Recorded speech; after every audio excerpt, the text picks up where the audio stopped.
শীতের ফুলকপি মানেই বেশিরভাগ বাড়িতে একই রকম রান্না হয়, কখনো সেদ্ধ হয়ে যায়, কখনো আবার শুকনো।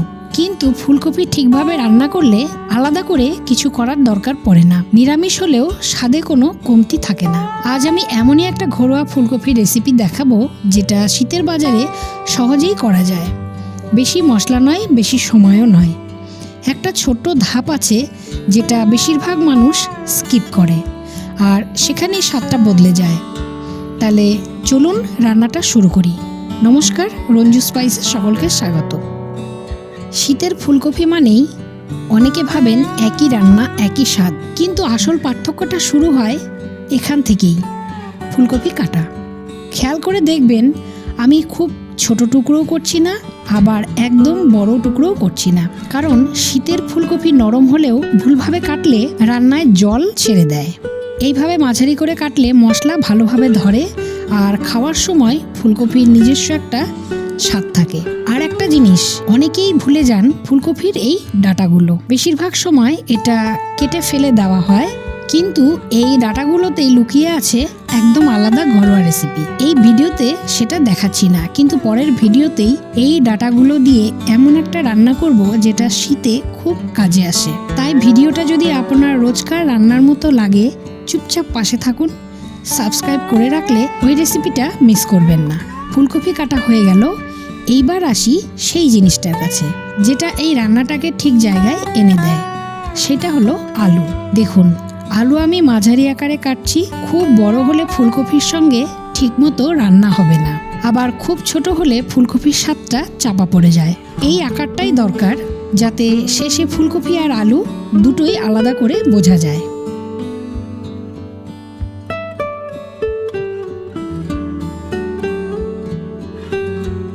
এবার কাটছি ক্যাপসিকাম। সাইজটা দেখলেই বুঝতে পারছেন, খুব বড়ও না আবার খুব ছোটও না, প্রায় ছোটই বলা চলে। এইভাবে কাটার কারণটা খুব সোজা।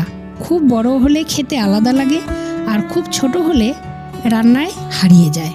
এই মাপটা রাখলে রান্নার পরেও ক্যাপসিকামটা আলাদা করে চোখে পড়বে, আর খাওয়ার সময় সহজেই খুঁজে পাওয়া যাবে।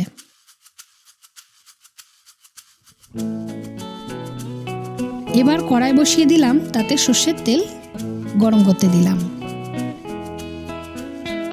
তেল গরম হওয়ার পরেই এই সময় দিয়ে দিচ্ছি গোটা জিরে, আর দিয়ে দিলাম সামান্য পরিমাণ হিং।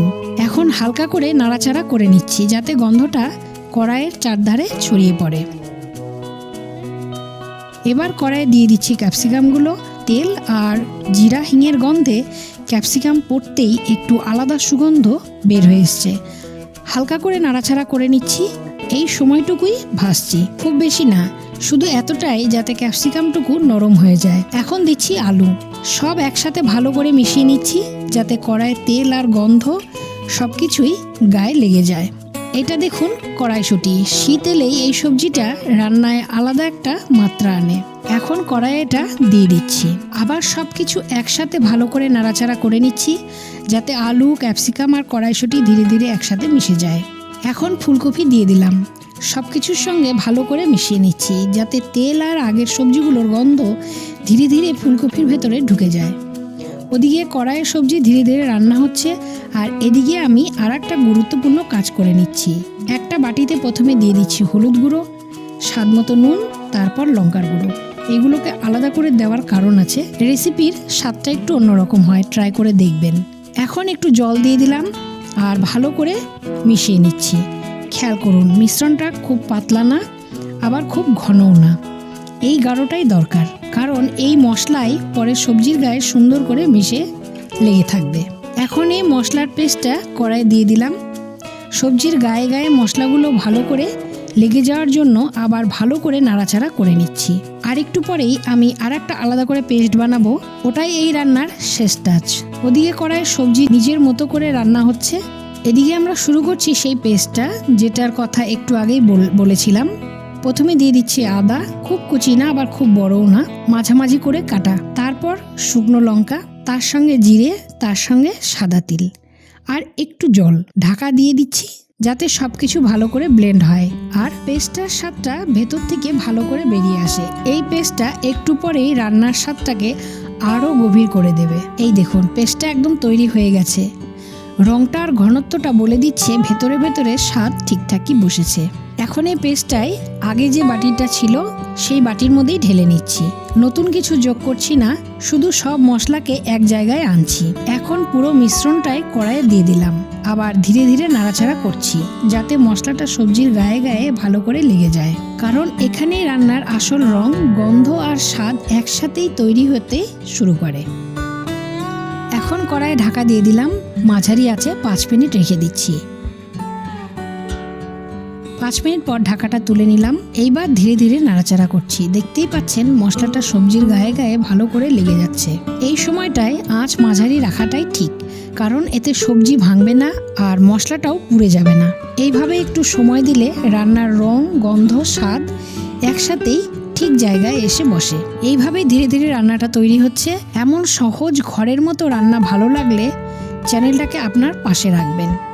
এখন একটু জায়ফল ঘষে দিচ্ছি অল্প করে, কারণ এখানে জায়ফলের কাজ ঝাল বা তীব্রতা বাড়ানো নয়, একটা সুন্দর স্বাদ আর শেষে হালকা উষ্ণ গন্ধ রেখে যাওয়া।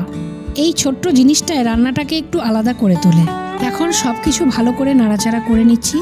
জায়ফলের হালকা গন্ধটা ধীরে ধীরে সবজির ভেতরে ঢুকে যাচ্ছে আর রান্নাটার স্বাদটা এক জায়গায় এসে পুরোটা ঠিক হয়ে যায়। এইভাবেই একটু সময় দিলেই এই মশলা আর সবজি একসাথে সুন্দর করে বসে যায়। এবারে একটু ধনেপাতা দিয়ে দিলাম। এই ধনেপাতাটাই শেষে রান্নাটাকে হালকা আর ফ্রেশ করে তোলে। আর সব কিছু একসাথে ভালো করে নাড়াচাড়া করে নিচ্ছি যাতে ধনেপাতার গন্ধটা ধীরে ধীরে পুরো রান্নাটার ভেতরে ছড়িয়ে যায়। এখন অল্প করে জল দিয়ে দিলাম, খুব বেশি না, যতটা দিলে মশলাটা সবজির সাথে ভালো করে মিশে যায়। আবার ধীরে ধীরে নাড়াচাড়া করছি।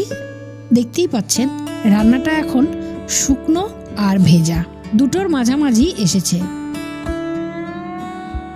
এখন আবার ঢাকা দিয়ে দিলাম, মাঝারি আঁচে 5 মিনিটের জন্য রেখে দিচ্ছি। 5 মিনিট পর ঢাকাটা তুলে নিলাম। এবার ধীরে ধীরে নাড়াচাড়া করছি। দেখতেই পাচ্ছেন মশলাটা সুন্দর করে সবজির গায়ে বসে গেছে। এই সময়টায় রান্নার রং আর গন্ধ একদম ঠিক জায়গায় এসে দাঁড়ায়। এখন একটুখানি চিনি দিয়ে দিলাম, খুব বেশি না, শুধু এতটাই, যাতে সব স্বাদ একসাথেই ব্যালেন্স হয়ে যায়।